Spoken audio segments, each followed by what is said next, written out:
Seperti mendengar eulogi. Tahu eulogi nggak? Kalau orang meninggal itu dipuji-puji gitu loh.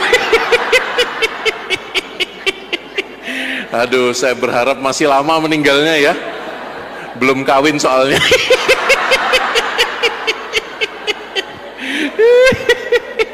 Saya lupa tanya, panitia siap rosario nggak? Saya waktu itu minta ya, kalau nggak salah. Panitia mana panitia? Oke, siap ya. Good. Hah? Berapa biji? 30. 3 biji. Nggak apa-apa, beli lagi sebentar ya. Paling nggak 40. Selamat sore saudari-saudara. Selamat sore.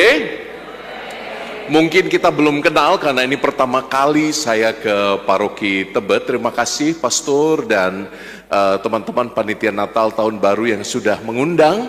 Maka kalau tidak kenal maka kenalan. Kalau tidak kenal maka kenalan. Jadi untuk pembuka biasa Romo melempar 3 pertanyaan, masing-masing akan mendapat 1 rosario. 3 pertanyaan seputar Romo Koko, supaya saya nggak usah pakai teks-teks seperti eulogi kematian itu ya. Anda mau tanya apa tentang Romo? 3 orang, lalu kita masuk ke materi. Ada yang mau tanya? Saya hitung sampai 5, kalau tidak ada tidak apa-apa, kita langsung masuk ke materi. 1, 2.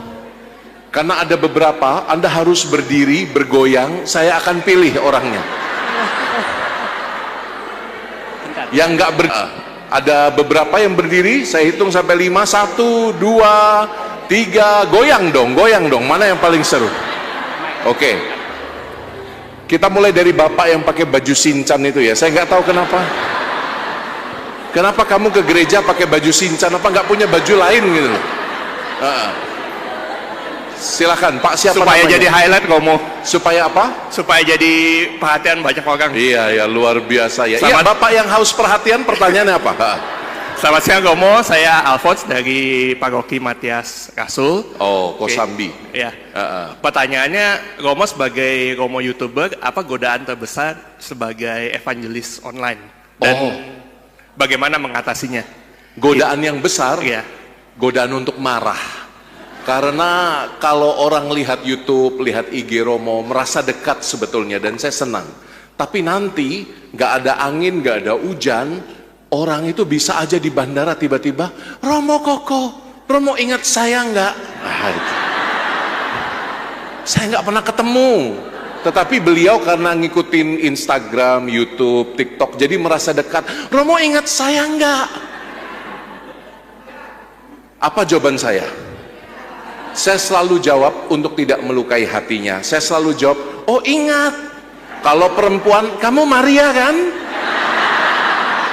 Kalau laki-laki, kamu Yosef kan? Selalu begitu. Jadi kalau saya jawab, kamu Maria kan? Itu tanda bahwa saya nggak ingat. Ketemu aja enggak. Jadi kayak gitu, godaan-godaan untuk jengkel itu ada banyak. Terus banyak umat yang menganggap bahwa karena Romo sering muncul di sosial media, merasa dekat, itu merasa bahwa Romo bisa menyelesaikan segala persoalan. Padahal gua bukan Superman. Superman mana yang perutnya kayak babi begini? Nggak ada. Saya bukan Superman, saya tidak bisa menyelesaikan semua persoalan. Kalau persoalan keluarga, konseling, ya bolehlah saya dengarkan. Tapi kalau sudah mulai, Romo, itu kalau pipa rusak bagaimana ya caranya Romo? My God, pipa. Jadi kadang-kadang juga itu godaan untuk jengkel ada banyak, itu ya. Itu aja. Pertanyaan berikutnya ada? Langsung kasih rosario ya, daripada lupa. Siapa? Ya, Nona yang di sebelah sana, silakan. Nanti 1 dari sebelah sini, siapa ya? Silakan Nona. Halo, selamat sore buat kita semua. Romo, selamat sore. Mungkin saya 1 pertanyaan menarik buat Romo. Sebelumnya perkenalkan, nama saya Evana. Yohana. Dari Eva. Moana. Eva. Moana. Namanya Eva dari Blok Q, Santa Maria Ratu Rosario. Pertanyaannya adalah, apa yang memotivasi Romo sebelumnya jadi Romo? Dan sekarang kan Romo udah terkenal banget ya. udah punya ciri khas ketawa Ada sendiri. gitu. 2 pertanyaannya, kamu pilih satu orang satu aja. Jangan serakah. Oke, mungkin satu aja tadi Romo. Apa yang memotivasi Romo sebelumnya jadi Romo itu? Apa yang memotivasi saya jadi Romo? Ya. Oke. Terima kasih. Untuk menjawab pertanyaan Moana ini, Eva. saya harus cerita banyak. Namanya Eva Romo. Suka-suka saya yang pegang mic. Jadi kalau Romonya jutek nggak apa-apa ya, saya orang Sumatera. Siapa orang Sumatera di sini? Ada nggak? Wah, banyak ya. Biasanya jutek-jutek ini orang Sumatera ini. Bener nggak? Oh, langsung ketus gitu loh orang Sumatera. Nah, saya awalnya mau jadi pastor itu ketika kelas 3 SD. Saya belum komuni pertama. Moana, kau tanya malah duduk berdiri.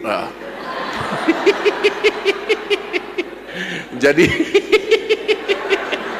mantan kepala sekolah jadi galak. Waktu Romo kelas 3 belum komuni, saya mau nyolong hostinya di tangan mami. Jadi saya lompat, saya mau nyamber hostinya. Mami saya sio macan. Pakai cakar macan itu saya dikeplak belakang.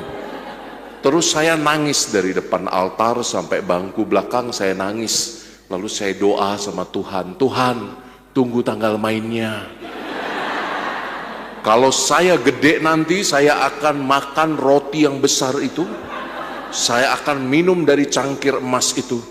Ingat Tuhan janji saya. Sialnya Tuhan mendengarkan doa saya. Sampai sekarang misa tiap hari.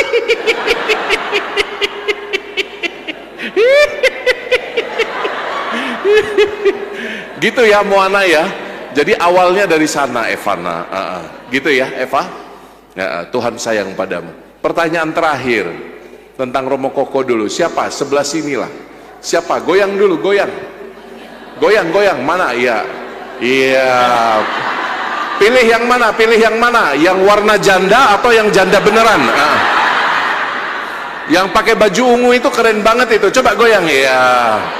Yang pakai hijau Nyi Roro Kidul ya. Mau pilih yang mana umat? Depan apa belakang? Depan apa belakang? Ya, Ibu Nyi Roro Kidul silakan. Pakai mic-nya. Ibu siapa? Selamat sore Romo. Sore. Saya Marcella dari Petrus Paulus Mangga Besar. Oh, dari Mangga Besar. Saya salah satu penggemar Romo. Iya. Setiap hari nonton Romo di YouTube gitu. Pertanyaannya. Ya, pertanyaannya saya pengen tahu kenapa Romo ketawanya begitu. Terus apakah Anda salah pilih orang. Maaf Romo, maaf. Apakah Romo bisa dirubah? Nggak bisa ya? Udah dari sononya ya Mo? Kamu bertanya atau menuduh kamu itu? Jadi kalau soal ketawa, ya ketawa tuh natural aja ya, seperti ini ya. Ya gimana ya, ketawanya begini kan. Hidupku sudah banyak aturan. Jadi nggak usah menuntut pastor-pastor untuk jadi lebih bagus daripada apa yang ada. Jadi pastor itu udah cukup susah tahu. Selibat itu susah, ngampet mulu. Justru dengan ketawanya Romo itu Romo jadi ngetop, ya kan? Nah, mempunyai ciri khas. Enggak, saya ngetop karena saya banyak doa.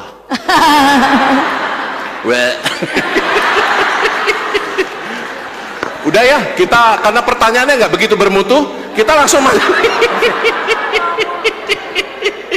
Tepuk tangan untuk 3 orang yang dapat rosario ini.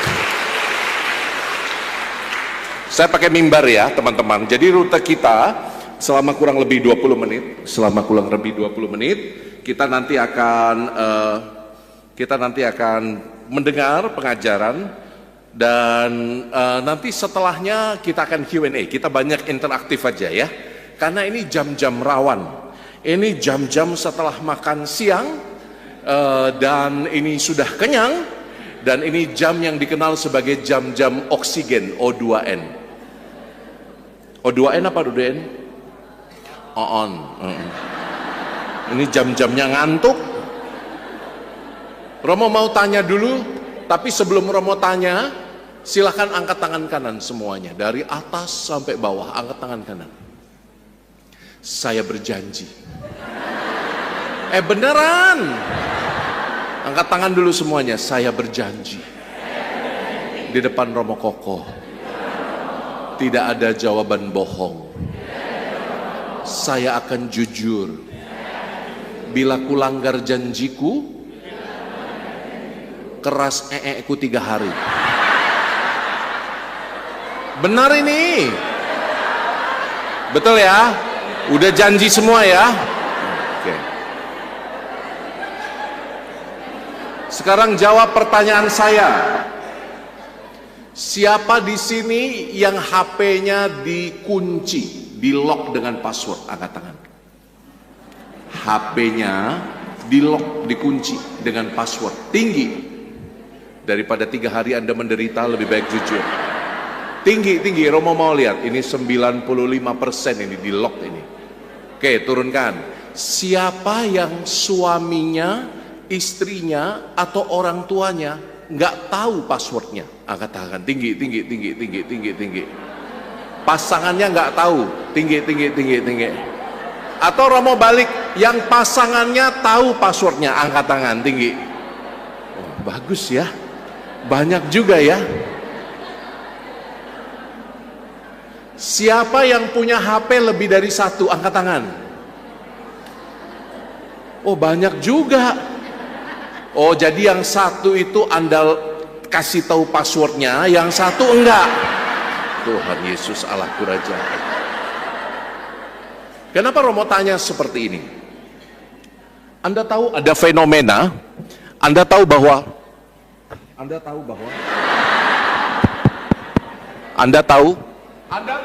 di dunia ini ada fenomena yang cukup mengerikan, di mana orang-orang yang paling dekat dengan kita justru kita asingkan di wilayah pribadi.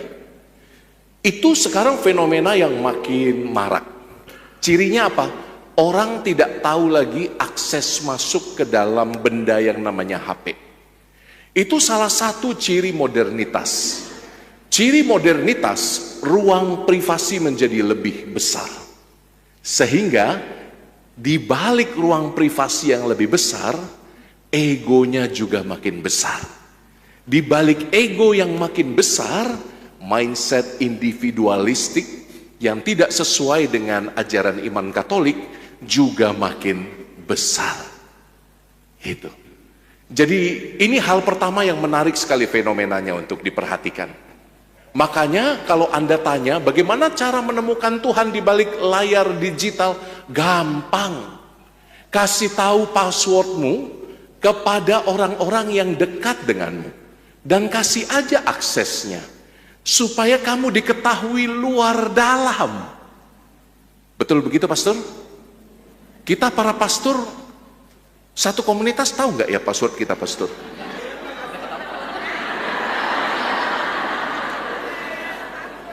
Kalau saya, superior saya tahu password saya. Karena kalau badan sebesar ini cenderung gampang serangan jantung. Daripada HP saya nggak bisa dipakai lagi, superior saya tahu password HP saya, MacBook saya, Apple Watch saya.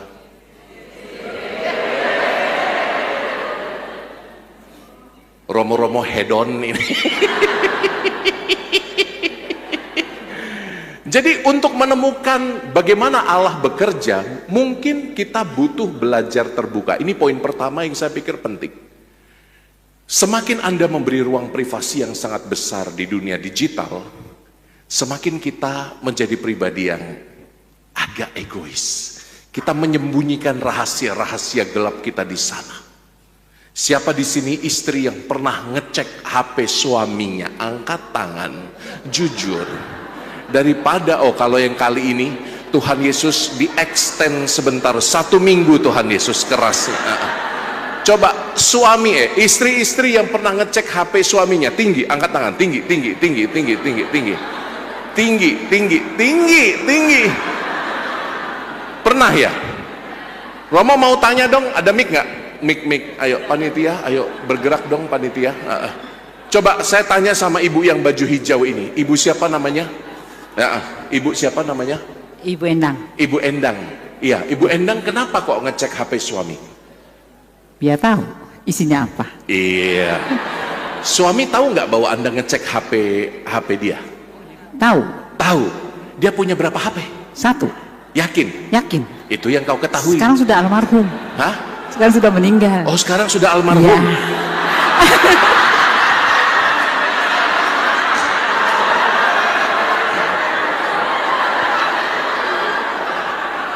Gua salah pilih orang kali ini.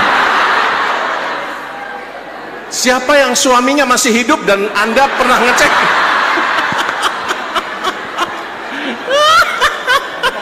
Siapa yang pernah ngecek lakinya punya HP? Siapa?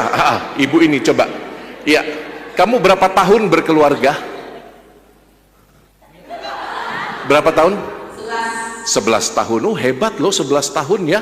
Awet ya, luar biasa. Menderita banget ini. Suamimu menikah dengan mata-mata. Kenapa kamu kok ngecek HP suami? Siapa yang gaptek? Suaminya gaptek.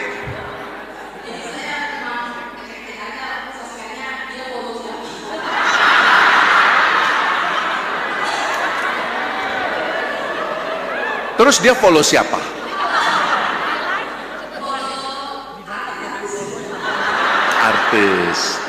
Artis apa? Oh, artis cewek. Oh, yang cantik, muda. Oh, hebat ya.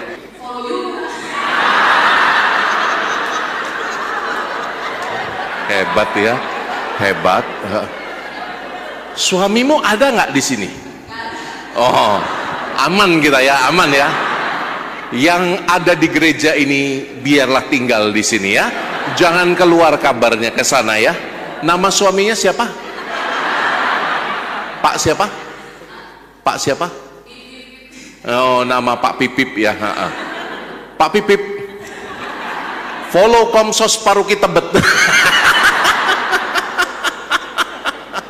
Loh, kadang-kadang ya, yang namanya media sosial itu belum tentu jadi berkat. Banyak sekarang masalah-masalah dimulai dari privasi yang terlalu besar. Nah, ini poin kedua yang Romo mau kasih tahu. Poin pertama jelas ya, gimana cara menemukan Tuhan? Dengan membiarkan orang lain punya akses terhadap ruang digital kita. Yang kedua ini, menurut saya orang yang bermain media sosial itu harus dewasa batinnya. Dia harus berusaha selesai dengan dirinya. Karena media sosial bekerja berdasarkan logika kapital. Anda pernah nggak misalnya nge-like postingan masak-masak? Nanti yang keluar semuanya masak terus. Pernah nggak? Atau Anda bapak-bapak yang suka otomotif, begitu Anda nge-like postingan tentang otomotif, yang keluar di beranda media sosial Anda adalah mobil ini, mobil itu, sama SPG mobilnya, yang seksi, itu kan. Jadi biasanya logika media sosial bekerja berdasarkan prinsip biner, like and dislike. Apa yang Anda sukai akan Anda dapatkan, Anda gali terus. Dan ini berbahaya sebetulnya karena mereduksi kenyataan manusia pada struktur emosional yang paling dasar. Soal suka dan tidak suka. Padahal kita manusia ini adalah misteri. Kita manusia adalah kompleks. Tapi yang disodorkan media sosial kepada kita hanyalah apa yang kita suka. Kalau Anda klik Romo Koko, yang keluar apa? Romo Eko. Apalagi? Apalagi? Ganteng Romo Eko apa ganteng Romo Koko sih? Romo Eko. Romo Eko. Berarti Anda udah tua. Followersnya Romo Eko tuh yang tua-tua. Rekam, viralkan. Coba Anda lihat, saudari-saudaraku yang diberkati Tuhan, ketika media sosial bekerja berdasarkan logika like and dislike, dan kita tiap hari hanya disogokin dengan apa yang kita suka, kebenaran lalu menjadi satu wajah. Kebenaran lalu menjadi terlalu sederhana. Dan di level emosional ini berbahaya. Karena apa? Karena kita bekerja berdasarkan insting suka dan tidak suka, kemampuan rasional kita untuk mencerna apa yang tidak kita sukai menjadi hilang. Contoh paling keren adalah ketika kita masuk dalam pertarungan pilihan presiden kemarin. Itu gila. Ketika sudah paslonnya tinggal 2 pasang, logika biner suka tidak suka dari media sosial itu menghajar media sosial sehingga masyarakat menjadi sangat divisive. Padahal mestinya kita bicara tentang visi, kita bicara tentang program, kita bicara tentang misi, tapi apa yang keluar? Berita-berita yang menunjukkan jeleknya orang-orang yang tidak kita sukai. Berita-berita yang mengagungkan orang-orang paslon yang kita sukai. Akibatnya, orang tidak lagi bisa berpikir kritis. Ini bahaya loh. Banyak penelitian-penelitian menunjukkan bahwa sejak mulai muncul sosial media, nilai demokratisasi semakin turun karena tidak ada ruang untuk berdebat secara sehat. Lihatlah orang-orang politikus, ahli-ahli politik yang muncul di televisi, itu kalau berdebat, levelnya tuh ngamuk-ngamukan. Bukan lagi pakai silogisme, bukan lagi pakai logika, bukan lagi sesuatu yang kritis. Tapi apa yang muncul? Keburukan-keburukan. Anda lihat soal ijazah yang nggak selesai-selesai itu. Ampunilah. Yang diulik itu bukan argumen atau argumen, tapi ya itu memuakkan menurut saya. Ngapain satu bangsa ngurusin itu coba? Ya. Jadi hemat saya, sekarang ini masyarakat bisa menjadi sangat divisive. Dan itu gejalanya sudah muncul. Anda orang Kristiani, siap-siap loh Anda. Karena nanti ketika tahun politik sudah akan datang, narasi-narasi agama itu mulai dimunculkan lagi nanti. Lihat aja tanggal mainnya. Dan kita nanti mudah sekali dikorbankan. Belum lagi dengan banyak berita bohong. Anda tahu di India ada orang-orang muslim yang dianiaya di India karena penyebaran hoax lewat WhatsApp. Itu gila itu. Itu gila itu. Lalu belum lagi misalnya kejadian di tempat lain yang begitu mengerikan. Anda tahulah ya, saya nggak usah sebutkan ya, korban-korban hoax yang akhirnya memakan nyawa sesama. Menurut saya, kalau kita mau berjumpa dengan Tuhan di layar digital, Anda harus keluar dari truth bubble ini. Bola balon kebenaran ini yang hanya mengikat Anda pada apa yang Anda suka. Anda harus berani keluar lalu dengan kritis mengkritisi pandangan-pandangan yang Anda sukai. Jadi kalau Anda follow Romo Koko atau Romo Eko, dikritisi Romonya. Benar nggak omongannya? Jangan cuman hahahihinya yang Anda nikmati. Anda harus kritis. Ini omongannya benar apa enggak? Anda punya waktu nggak untuk ngecek? Anda punya waktu nggak buat baca? Anda duduk nggak? Belajar lagi nggak? Gitu. Jadi mestinya itu yang kita harus buat untuk semua hal. Oke? Jadi intinya jangan cepat percaya. Ini yang kedua. Oke? Dan yang ketiga, singkat saja, menurut saya kalau you mau berjumpa dengan Tuhan di layar digital, kita harus punya waktu untuk mengolah kepribadian kita. Masing-masing dari kita. Pertanyaannya, apakah waktu Anda di ruang digital itu yang orang Indonesia itu juara ketiga di seluruh dunia, screen time-nya paling lama, itu juara ketiga orang Indonesia, bisa 9 jam, 9,5 jam. Itu gila loh, 9,5 jam orang-orang itu mengulik layar, di depan layar, tersedot di depan layarnya. Itu ngapain aja? Coba ngapain biasanya ibu? Hah? Ngegame Romo. Ngegame. Di sini siapa yang masih ngegame? Angkat tangan. Tinggi. Udah beruban masih ngegame? Hah? Apalagi selain ngegame ngapain biasanya? Halo, Hah? Kasih dong, kasih mic-nya dong. Ada mic lagi nggak? Saya pegang satu dong. Biar saya bebas dah. Coba selain nge-game apa biasanya? Waktunya dihabiskan buat apa? Ibu yang keras. Langsung. Hah? Baca berita bin gosip ya kan ada. Ya berita-berita ya. Wah bagus sekali. Jadi 9 jam ibu baca berita terus ya. Hebat loh ibu ya. Berita apa yang biasanya ibu nikmati? Kasih dong namanya siapa? Ibu siapa? Yang jawab gini dicatat ya, dikasih Rosario. Semua Romo, politik, ekonomi, semua. Wah luar biasa, semuanya. Ya, ayah nggak semua sampai 9 jam Romo, nonton Netflix, semua YouTube, dengerin rohani, apa semua. Berarti engkau lama juga ya di dunia digital ya. Jadi engkau ini adalah wanita yang berpengetahuan luas ya, Iya, karena sering menilik ya. Lihat saham, berita saham. Wah cocok sekali. Berita politik juga ya, hebat ya. Wah cocok ini. Pantas kamu suka warna pink. Tanya dong kenapa? Kenapa Romo? Karena mirip Ahmad Syahroni, berpengetahuan luas. Warna pinknya loh, pinknya kan menyala.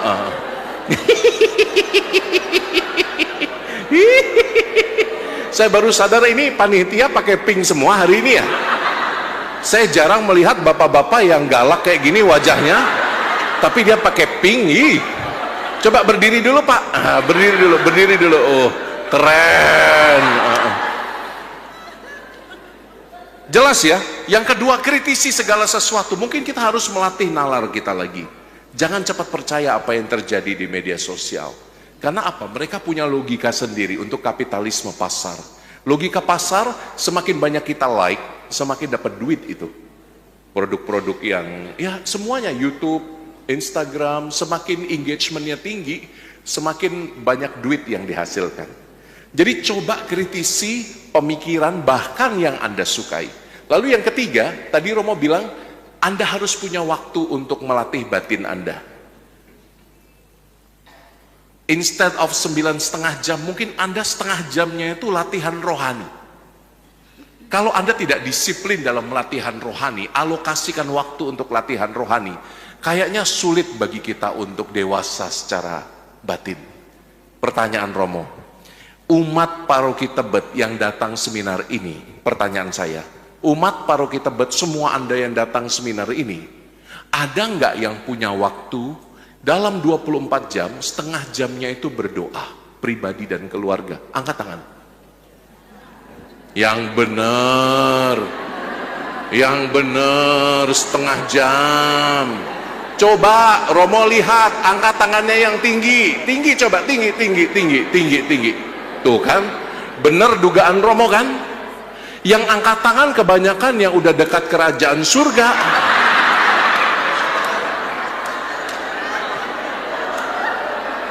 Wajar, tidak lama lagi. Wajar, setengah jam. Bukur ini berapa jam coba Bukur? Saya kenal ini Bukur. Berapa jam berdoa? Pagi misal Romo setengah jam di sini. Terus? Tapi di online. Terus apa lagi? Terus doa koronka sama doa rosario setengah jam. Setengah jam lagi. Terus kalau lagi pas di gereja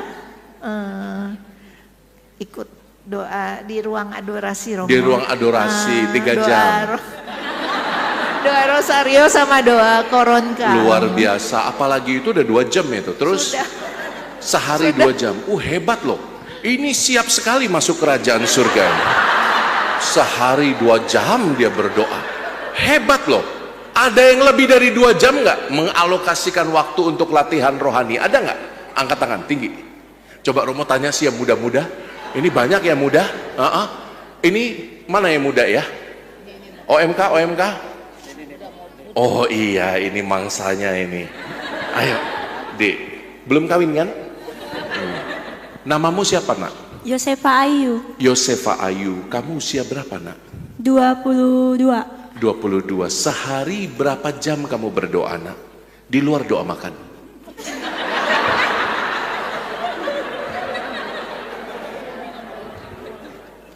Kira-kira aja. Doa makan nggak dihitung.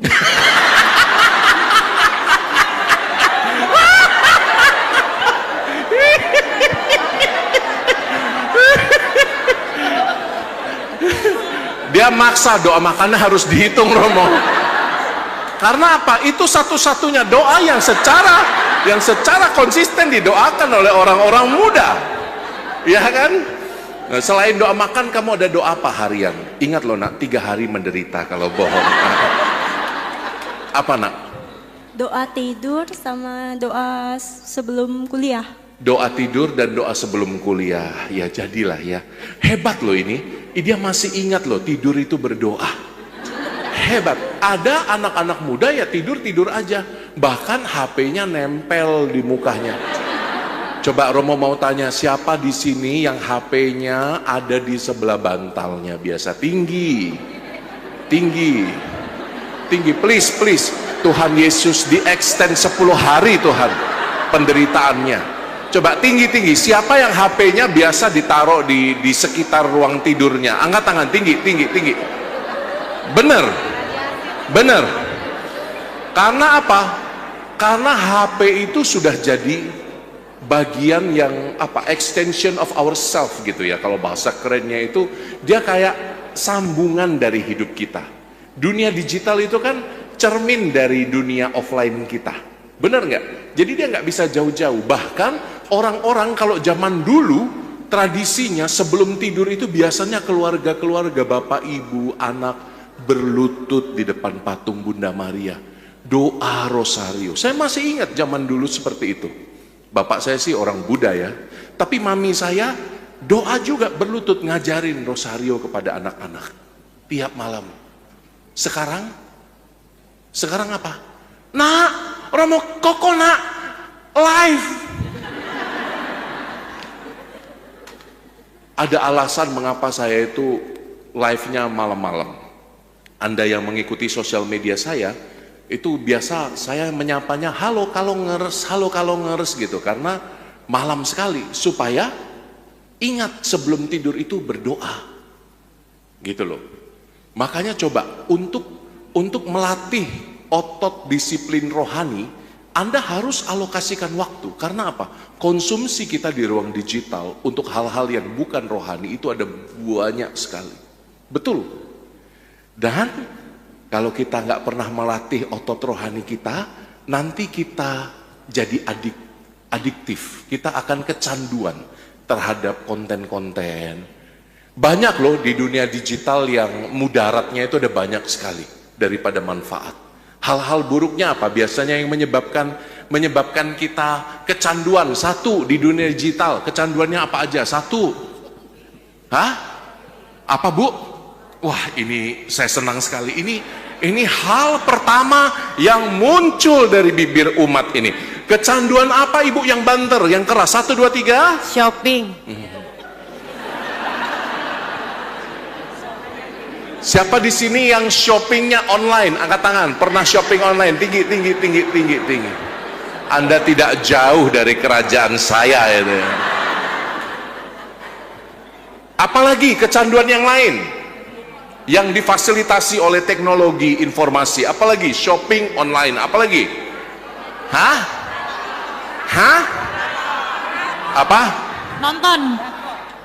Drakor. Sama drama Cina sekarang ini.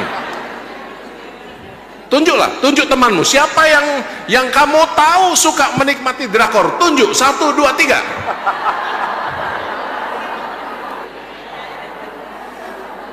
Seolah-olah, loh, Romo mau tanya, menikmati drakor, menikmati drama Cina, salah nggak? Dosa nggak?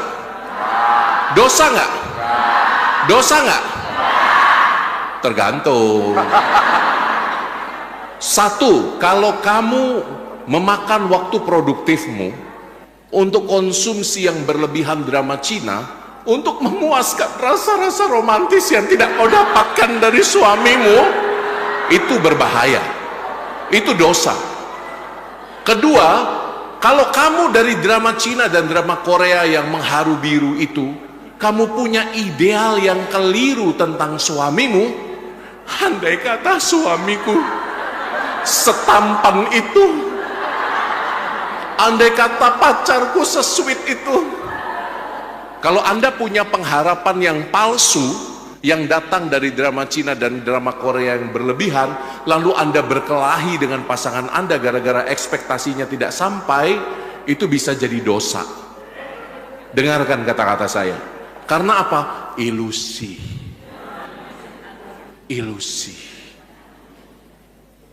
Coba lihat suamimu. Apakah dia mirip siapa ya? Kalau ya, yang terkenal siapa sih? Romo nggak kenal kalau yang laki-laki. Hah? Siapa? Oh, apakah suamimu mirip Lee Min Ho? Coba yang bawa suami, angkat tangan. Yang bawa suaminya hari ini. Yang bawa suami hari ini. Dipegang tangan suaminya, diangkat. Coba dilihat wajahnya. Apakah dia mirip Lee Min Ho?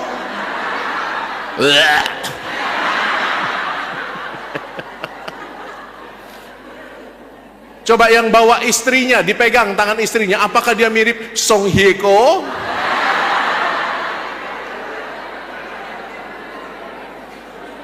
Yang ada di kepala saya cuma Song Hye Kyo. Karena apa? Dulu saya juga suka nonton drama Korea. Loh, saya jujur kan, daripada 3 hari kena sendiri. Sampai yang belakangan ini ada susu campur minyak zaitun itu ya, Neutrogena itu ya, apa? Hah? Ah, itulah, karena ada susunya campur kolagen dan minyak zaitun supaya bisa awet muda kayak Song Hye Kyo. Saya tuh beli susu itu bukan karena pengen awet muda, karena saya membayangkan ini susunya Song Hye Kyo. Susu kaleng. Ya Tuhan, Anda pikirannya mesum semua. Oke ya, jelas ya. Jadi Anda harus melatih otot-otot rohani Anda. Itu poinnya. Anda harus melawan. Kalau Anda sudah melihat, saya kok pakai media sosial hanya untuk fun itu lebih dari 3 jam. Gila apa, kayak gak ada kerjaan yang lain? Gila apa kok saya jadi lalai? Kekritisan pada diri sendiri ketika Anda sudah mulai menggunakan waktu berlebihan, itu juga penting loh. Kritis pada dirimu. Kalau engkau tidak punya waktu untuk berdoa hanya karena menikmati drama Korea, salah nggak? Salah. Karena hidupmu tidak proporsional. Prinsip proporsionalitas itu juga salah satu bagian dari prinsip moral. Maka proporsional dong. Kalau main sosial medianya banyak, kalau main shopping online-nya banyak, berarti doanya juga harus banyak. Nggak cuma scrolling. Romo kasih 3 ini aja deh, daripada banyak-banyak terus nanti lupa. Maka penting bagi kita untuk latihan rohani, terutama saya mulai dari para ibu. Para ibu, Anda itu pilar doa di keluarga Anda. Para wanita, Anda pilar doa. Adam mungkin terlalu sibuk dengan banyak hal. Anda tahu kisah mengapa manusia jatuh dalam dosa? Tahu? Hah? Halo? Manusia jatuh dalam dosa, tahu kisahnya? Kejadian, kitab Kejadian. Yang berdosa itu siapa? Hawa atau Adam? Yang berdosa Adam atau Hawa? Adam atau Hawa? Saya tanya bapak-bapak dulu ya. Bapak-bapak jawab dengan semangat ya. Yang berdosa Adam atau Hawa? Ibu-ibu, yang berdosa Adam atau Hawa?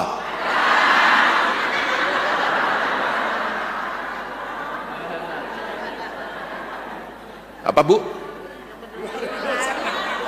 Dia bilang yang berdosa ular, pastor, ular. Terbiasa ya. Gara-gara ular, pastor, kami berdosa. Itu persis jawaban si Hawa. Hawa itu nggak senang disalah-salahin sama si Adam. Lihatlah, perempuan kalau disalahin mana terima dia. Hah, bukan aku yang salah, kau yang salah. Nah, itu kan. Bapak-bapak yang punya pengalaman relatif sama dengan kata-kata Romo, silahkan memejamkan mata kayak gini, kayak kasih kode. Jangan menjawab, berbahaya. Menurut Alkisah, Adam atau Hawa dulu yang makan buah itu? Yang makan buah terlarang itu Hawa dulu atau Adam dulu? Kok sek mati-matian Adam to Bu, wong ceto-ceto. Kowe iki lho. Yang makan buahnya menurut kitab suci pertama kali Adam atau Hawa? Hawa. Jadi yang berdosa pertama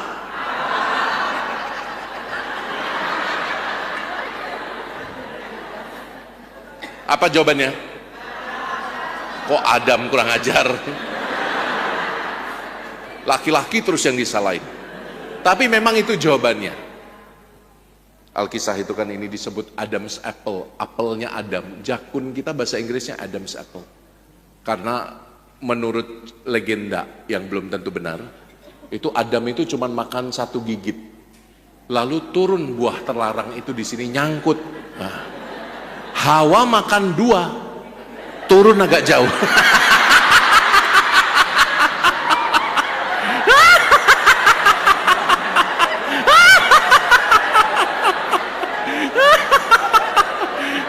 Saya tuh ketawa sama Oma karena Oma nggak ada gigi tapi ketawanya lebar banget.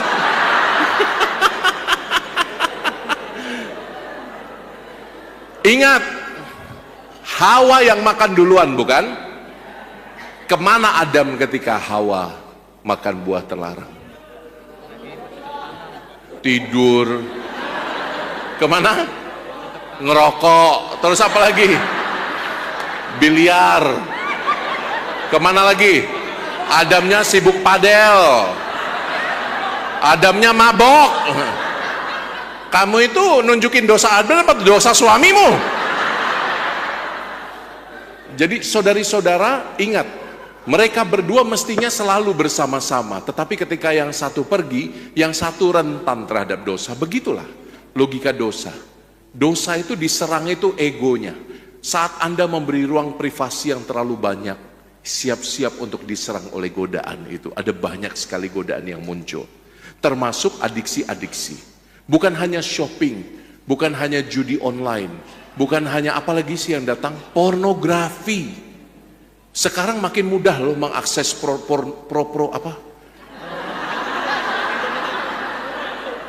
pornografi. Nah, ada anak kecil nggak di sini? Kalau mau tahu apa itu nak, tanya mama ya nak. Urusanmu. Sekarang ini tingkat anulasi karena itu semakin tinggi. Anda tahu, dalam keluarga sekarang yang baru-baru, yang muda-muda, anulasi perkawinan yang diajukan ke tribunal gereja, ke pengadilan gereja, angkanya makin tinggi dari pasangan muda yang mengalami masalah tahu? Ada anak kecil, nggak tahu ya? Impotensi. Parah ini umat. Masa gue lebih ahli? Yang mengalami masalah itu sekarang banyak sekali. Disinyalir karena apa? Dari masa kecilnya, dari masa mudanya, dia sudah terpapar dengan ngerti? Ngerti? Menyebabkan dong nggak? Ngerti nggak? Karena apa? Sudah terpapar dari kecil sehingga berbagai macam bentuk, gaya, model, posisi dia sudah tahu dari kecil. Sehingga ketika menikah betulan, dia tidak tertarik pada istrinya. Dan istri juga tidak tertarik pada suaminya. Nah, ini semakin tinggi gejalanya sejak ada dunia digital itu. Ini kenyataan loh ini. Makanya bapak-bapak hati-hati ya. Bapak-bapak, kenapa itu lebih rentan pada bapak-bapak? Karena bapak-bapak itu cara dia menalar dunia itu dengan vision, dengan penglihatan. Termasuk juga para pastor. Cara dia meresap dunia itu dengan vision. Loh kita juga pria normal coy.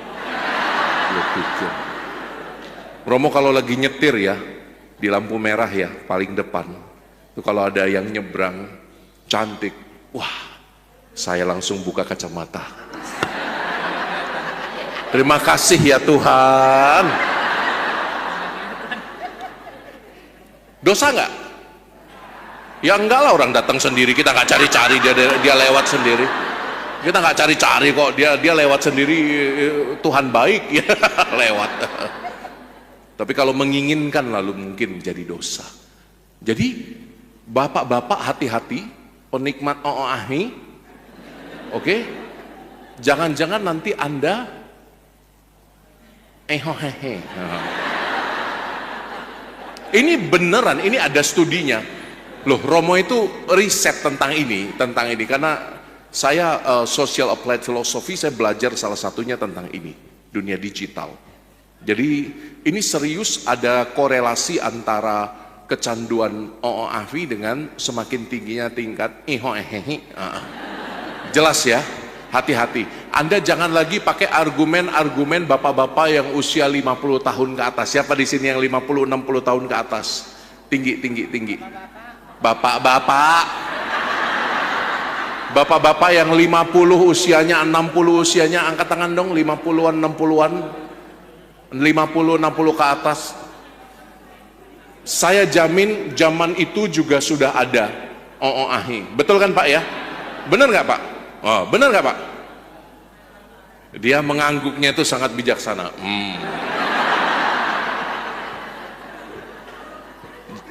Padahal dari wajahnya kelihatan bandar itu.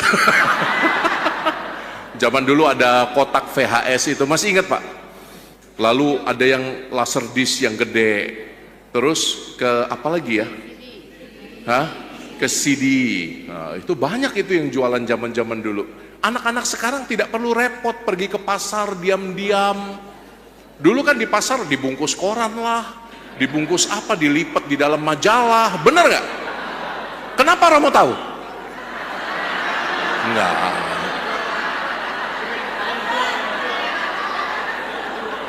Yang jual enak aja loh.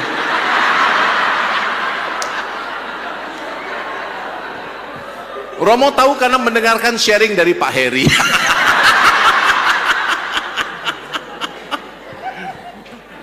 Loh, ini juga bagian dari tantangan digital. Romo melihat intimasi antara suami dan istri sekarang menurun. Karena apa? OOAHI itu makin mudah diakses. Lihat istrinya, biasa aja. Tidak menantang.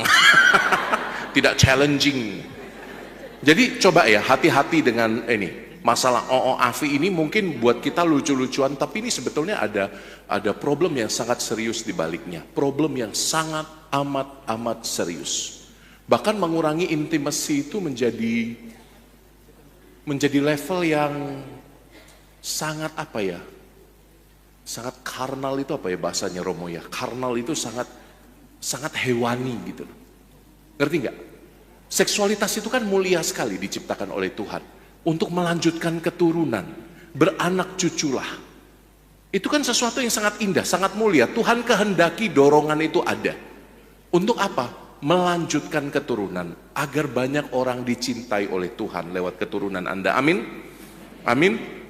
Tapi ketika itu dieksploitasi besar-besaran, makin mudah aksesnya. Seksualitas itu seperti apa ya? Carnal desire yang sifatnya hanya hewani saja.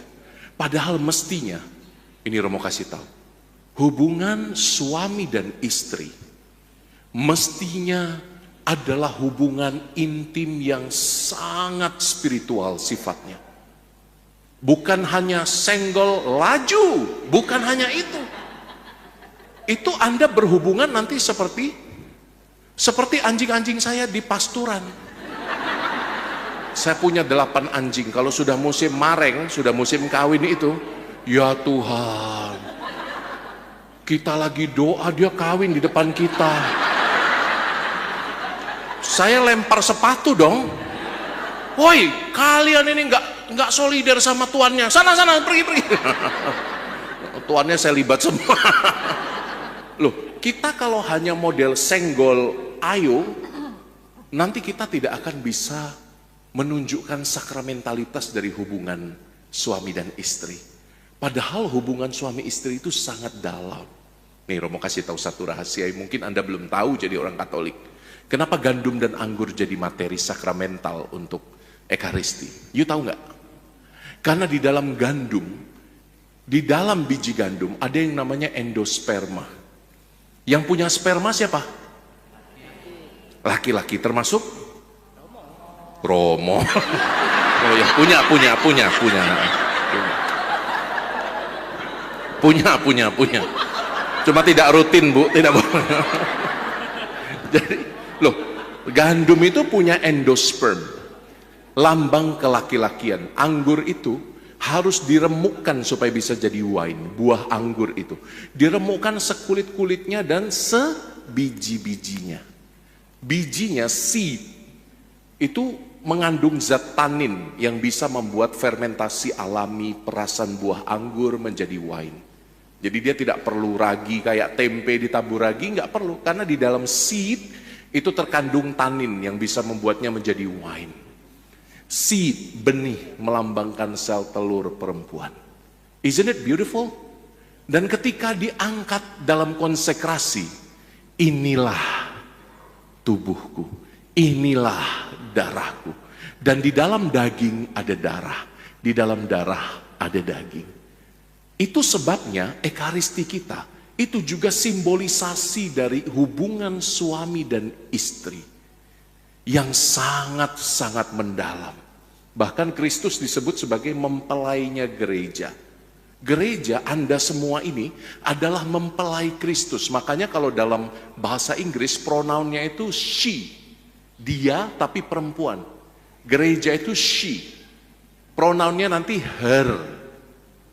Karena gereja adalah genusnya perempuan.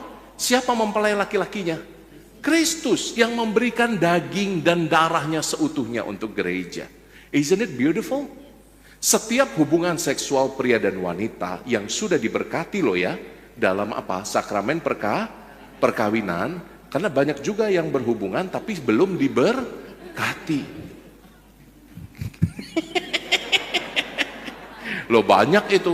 Loh, perintah beranak cucu itu apa toh? Perintah beranak cucu itu kan turun setelah Adam dan Hawa itu diberkati. Baru keluar perintah Tuhan beranak dan bercuculah. Ya toh? Makanya kami, para imam, para suster, para bruder yang tidak menerima berkat untuk perkawinan, kami tidak terikat pada perintah untuk beranak cucu. Kalau punya malah jadi skandal. Dong nggak? Ngerti nggak? Ngerti nggak? Makanya hubungan suami istri di zaman digital ini ditantang dengan banalitas kalau istilahnya. Jadi hubungan yang terlalu menjadi karnal, seperti hewan kalau kita hanya menikmati ahi. Dong nggak? Halo? Halo, dong nggak? Istri tidak lagi menarik, istri tidak lagi mencerminkan kasihmu pada Kristus. Istri tidak bisa menjadi tempat di mana kamu mengasihi dia seperti Kristus mengasihi gereja dan sebaliknya. Oke? Itu aja dari Romo 3 poin panjang yang Romo sebarkan ke sana kemari. 3 poin itu apa? 1. Halo? 1. Yang nyatet siapa? Dapat rosario nih. Siapa yang berani? 1. Angkat tangan dong. 1. Hah? Membuka akses kepada keluarga terdekat. Membuka akses terhadap keluarga terdekat. Bahasa lainnya, privasimu coba kamu refleksikan baik-baik. Jangan-jangan ruang digitalmu terlalu privat, sehingga kamu menikmatinya terlalu lama. 2. Ini yang jawab. Ciri khas perempuan. Dia nggak mau salah dia, pokoknya orang lain. Ini aja Romo, ini aja. Apa Bu yang kedua? Kritisi pemikiran Anda, bahkan untuk hal-hal yang Anda sukai. Lebih-lebih itu. Karena jangan-jangan kita hidup di dalam bubble truth atau truth bubble. Jangan-jangan kita ternyata mandangnya kayak kacamata kuda. Kita nggak bisa lagi lihat yang luas. Kita hanya lihat, percaya apa yang kita sukai. Latihan rasionalitas kita. Ketiga, latihanlah rohani. Latihan rohani secara konsisten. 30 menit setiap hari. Karena tantangan di dunia digital untuk adiksi ada banyak sekali. Ada judi online termasuk sampai OOAVI yang menyebabkan hehehe. Oke? Jelas semuanya? 3 hal ini sekarang kita buka ruang diskusi 30 menit sebelum kita nanti misa. Silakan. Romo minum dulu ya, izin ya Romo ya. Boleh minum loh Bapak Ibu, silakan minum. Anda bawa minum nggak? Bawa. Kalau nggak bawa boleh minta sama Song Hye Ko.